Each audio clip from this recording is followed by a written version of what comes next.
Whew, goodness. Can I say one more goodness? Goodness. Becoming 61. The daily challenges and dark spots in our hearts, the grudges and the moments that you wish would just fade from the page.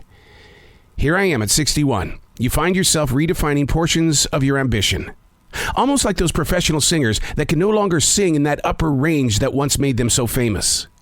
We all move through methods of change that we expect, respect, dislike, and destroy. But somewhere along the way, all that was once bright becomes a smudge or scratched out thought. Before reaching 40, I remember wanting to hold on to everything. I was trying to learn as much as I could consume. By 50, I started sorting things out. My mind was becoming a hoarder, doing all it could to mentally save everything. Today at 61, we continue to work our way through this thing called the Swedish death cleaning. Cleaning out the mind, the body, the soul, and the entire self. Hey, it's Arrow. This is The Daily Mess, a chronological walk through an everyday world. I am a daily writer. I see a mile marker and I think, wow, we can learn something from this.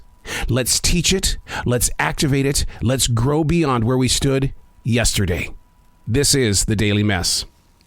We took in that movie Asteroid City yesterday. A story about a writer who falls deeply in love with all of his characters. And no matter how tough it became, his real mission was to never stop telling the story. There is a powerful statement in this movie. You can't wake up if you don't fall asleep. You can't wake up if you don't fall asleep. Wes Anderson drives that thought deep into our movie-loving souls. But is such a thought possible? Not according to research. They claim the mind begins to play games after being awake for 24 hours and longer. The world record, by the way, which will never be broken because they've dropped this game from the Guinness Book of World Records. But the world record was once 11 days and 25 minutes. I know how I am if I go 18 hours without sleep. 11 days and 25 minutes? I can't imagine where that person's mind went because they sure didn't have it when they woke up the next day, day number 12. Now, there are some things that are quickly affected. It includes our reaction time. Our speech begins to slur after a few hours. We're filled with anger. We're irritable.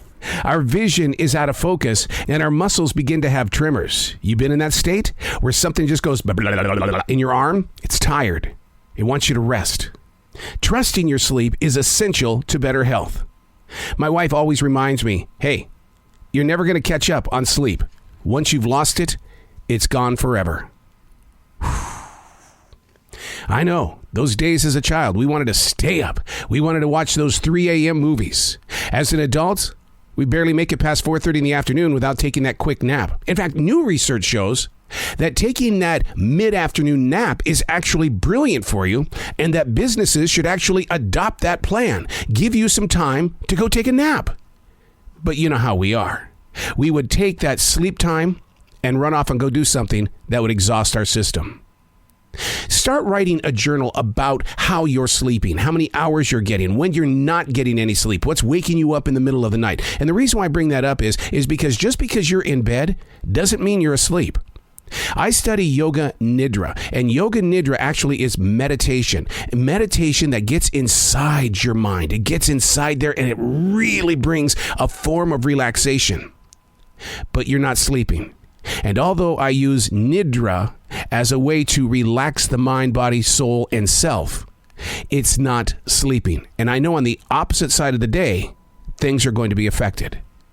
Keep a written journal about how you sleep. Take it to your doctor. Share your journey. I'm Arrow, and that's The Daily Mess.